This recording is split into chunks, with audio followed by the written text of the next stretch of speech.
Stay away from it. And by the way, there's this brother coming up, Molly. His name is Boots Ennis. This brother's special.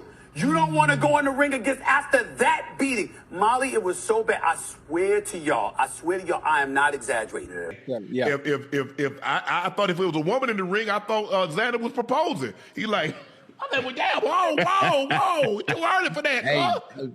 Hey, Unc, he taking a lot of punishment in there, man. He taking a lot of punishment in there. Well, let me know when to go, Unc. Go ahead. All I'm gonna say is this.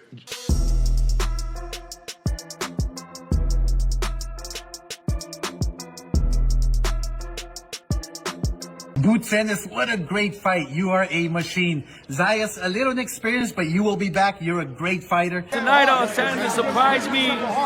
It was a blowout, but I got to give it to Sanders, you know what I'm saying? I think that Sanders should have waited a little bit longer, get more experience, and then fight Boots. It was too early.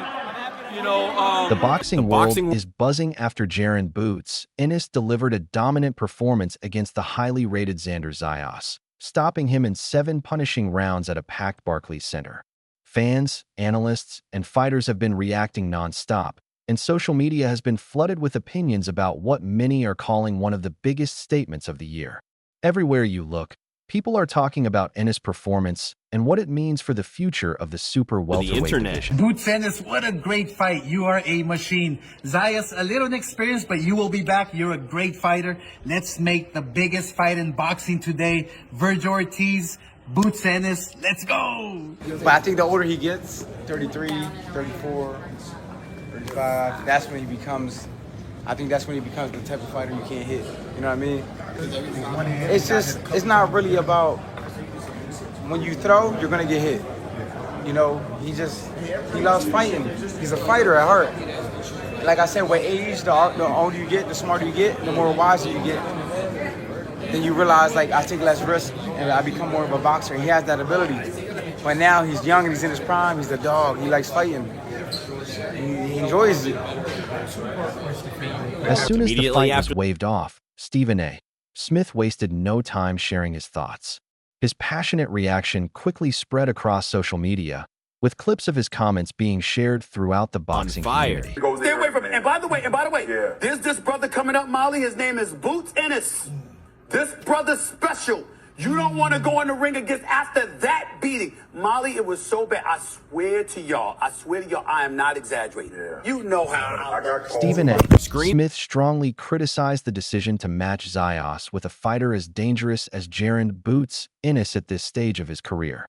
In his opinion, Zayas' team deserves serious criticism for putting their young star into such a difficult fight too soon. He described the matchmaking as a major mistake and argued that there is a huge difference between potential and proven greatness.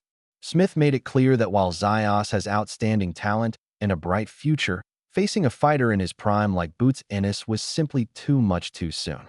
According to him, the defeat instantly ended the feeling that Zayas was untouchable and reminded everyone how unforgiving elite-level boxing Single can night. be. If I thought if it was a woman in the ring, I thought Xander was proposing. He like, I'm like, well, damn, whoa, too early for that. Hey, Unc, he taking a lot of punishment in there, man. He taking a lot of punishment in there. Well, let me know when to go, Unc. Go ahead. All I'm gonna say is this: when he when he switched, he started out in Orthodox because he's an Orthodox fighter. Yes. He went to Southpaw. Ocho. Every lead left he threw, he landed it. He was like, damn, 100%. I'm talking about flush. I'm like, damn, Xander, he doing all this, his head still. It's like, you know how they move that ball and they be punching that ball and be going back and forth? Yeah. That's Xander's head. Shoulders moving, head right there. Ping, right there. Ping, Hey. But Boots took a little beating too now. Hey, Unc, Joe, that third round. Come on.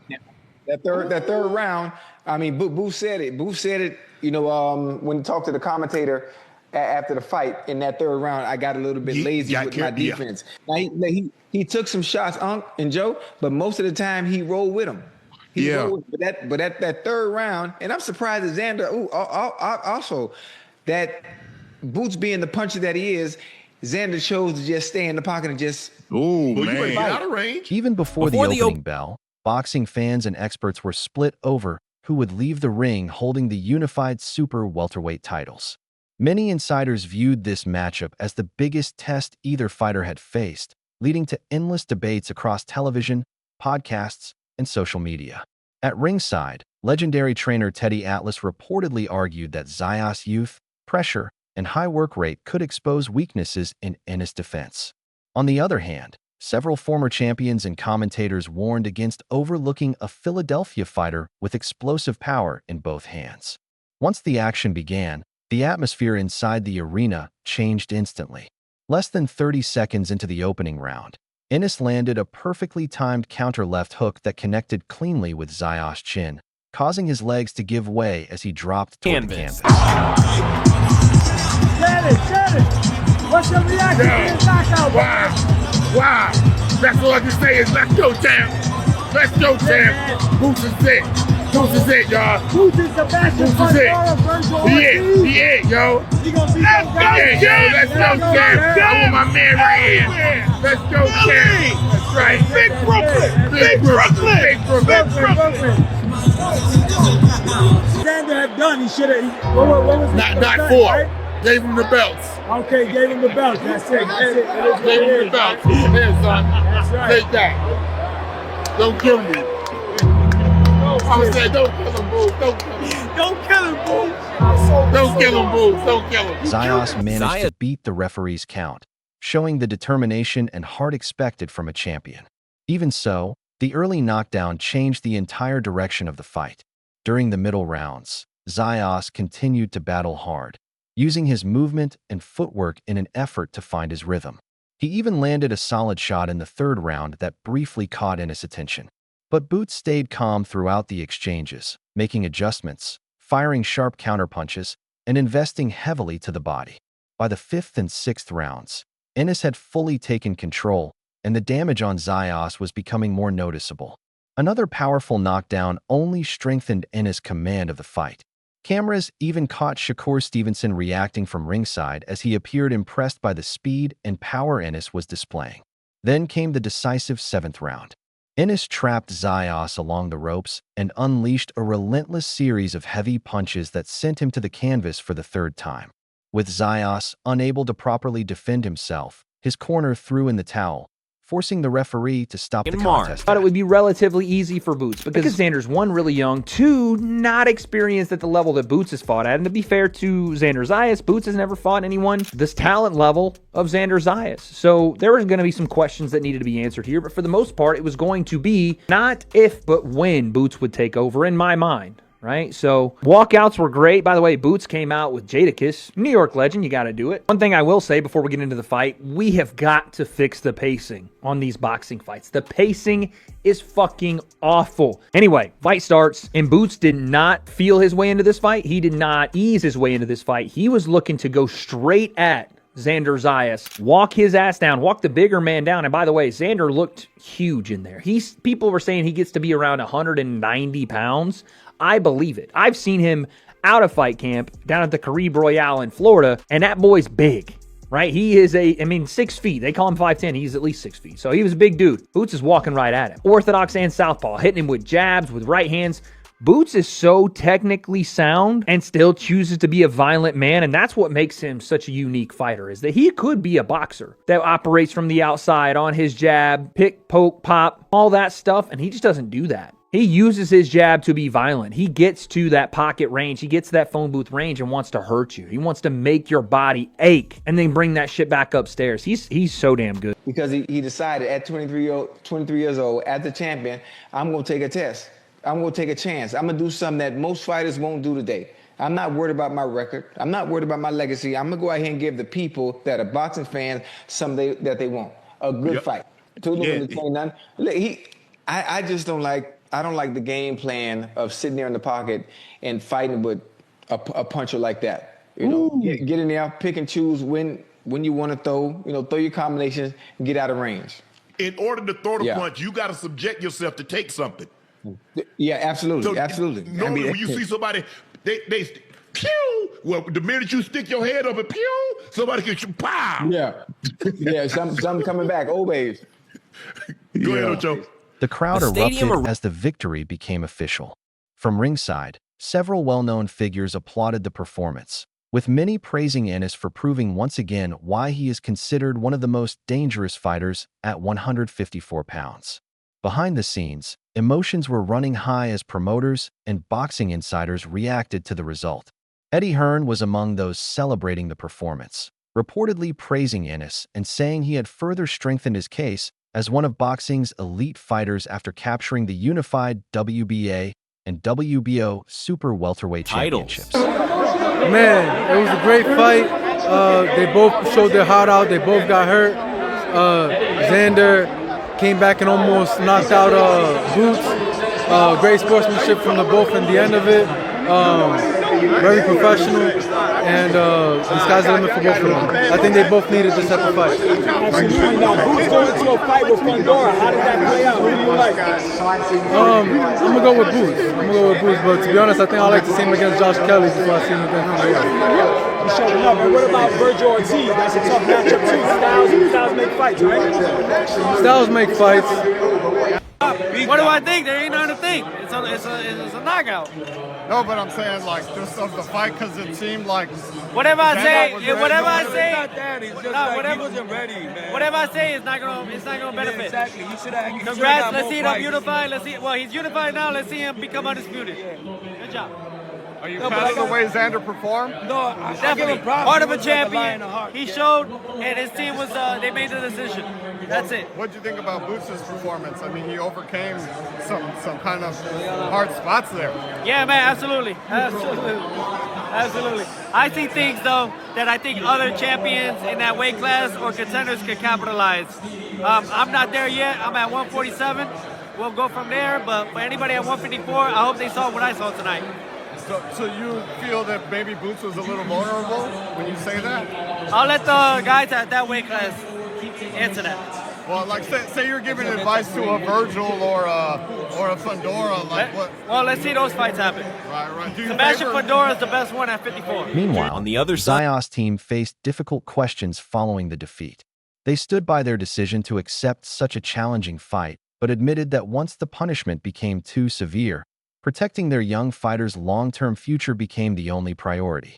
Their focus shifted from trying to win the fight to making sure Zayas left the ring safely after enduring a tough battle. Tonight, Sanders surprised me. It was a blowout, but I got to give it to Sanders, you know what I'm saying? I think that Sanders should have waited a little bit longer, get more experience, and, and then fight Boots. It was too early, but if you got to give it to Sanders, you got to give it to him, man. He got the heart of a lion, and he'll be back. I know you said, it was too early, but I mean, he did get up from the knockdowns. It seemed like he had Boots hurt, like in the third, fourth there. I mean, did you think maybe I was surprised that they let the fight go that long, because I was really concerned about him getting hurt like that. But that's boxing, Their corner decided to let him out. Thank God, I hope he's okay. And there was times there that he could have turned it around, but tonight it was Boots night. You know what I'm saying? Think about it. I think he could have been better. I think he could have been sharper. I think he could have took his time a little more. But when you knock somebody down in the first round, your mindset is, I could do that again. I can stop him. You know what I mean? So I understand where he was at. But I ain't like it. I ain't like when he got caught and how he reacted to it. And I can't knock him because, you know what I mean? I don't know what the fuck going on in his head. But at the same time, he got himself together. He stuck to the game plan behind the jab. And he kept going to that body, sneaking little shots in there to the body. And I felt like that's what got him the victory. The shots that he was putting Xander down with was shots he couldn't see. Xander a big, tough motherfucker. Because anybody else, a regular fighter, wouldn't be able to get him out like that. Not like that. You know what I'm saying? They would have had to work on him for rounds and rounds. The next question people are going to ask is, how's that version of Boost versus Virgil? How would that fight go? That's the thing. I don't know, because I feel like you get different versions of Boots depending on who he's fighting. Right. But I'm not gonna lie. If Virgil might have been able to do a little more if he got Boots buzz like that. You know what I mean? Because he throw a tighter shot. You know what I'm saying? But I don't know, because we gotta wait and see. That's some shit we gotta see. You know what I mean? Take your time and keep them hands up. Take your time, keep them hands up. and also take a step back sometimes. He was, like I said, he was locked in a mode where I know I could get you. So he constantly going forward. And then Xander stopped and throwing 1-2 right down the middle. Sometimes you got to take a step back off of that shit. You know what I mean? That shit be hot. Especially a big kid like that. He a big dude, man. That was a good fight, though. Entertaining for the people, for sure. Fight, man. It's finally time for Boots. Boots is next up, man. Let him get his flowers. Let him display his talent. And let's go, baby. Absolutely, man. You walked him out. What was that feeling like walking him out? It's beautiful walking him out. It's even more beautiful when he gets the win.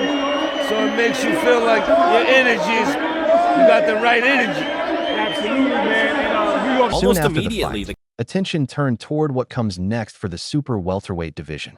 Discussions quickly centered on possible political obstacles, promotional issues, and the challenges of making major unification fights happen. Speculation has already started that other leading names in the division, including Sebastian Fundora, may have difficult decisions ahead if Ennis continues demanding the biggest fights available.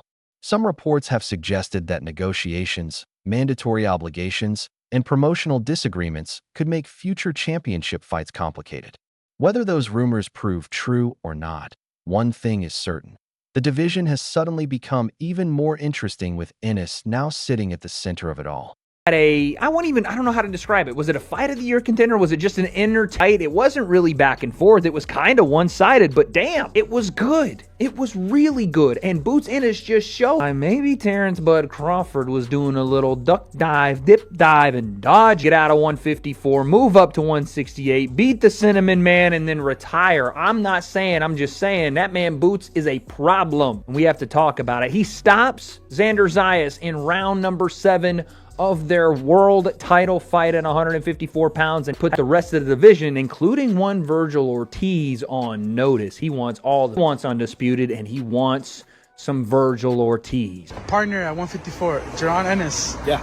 Do you think that the weight could have ever even been an issue? Like, he's at 47, I was at 54. Do you think that would have ever been an issue if you guys were ever going to have a discussion about fighting? Not really, man, because we were both bound to move up to 154 anyways. I mean, like I said, the fight was going to happen at 147, 154, probably not 160. I don't see that. Because it has to happen. Because it has to happen soon. Because it has to happen. Yeah, because 160 is that far away for you guys, right? Yeah. We both just moved up, so it has to happen at 154. So it'll happen soon. You guys are you're comfortable at 154. You think you're gonna stay there for a while? Yeah. So I've only been at 154 for maybe not even like a year. This coming August. You know, in this era, undisputed is really big. Is that your goal at 154, undisputed, or? For sure. Yeah. You know, I mean, even if we don't get undisputed, it's. What I'm trying to say is, that's not even the goal. The goal is to fight everyone, and undisputed just kind of comes with that. But we want to fight everyone. You know, I'm a competitive person. I like to test myself against people.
The biggest question now is whether Jaron Boots Ennis has completely changed the landscape of the super welterweight division with this performance.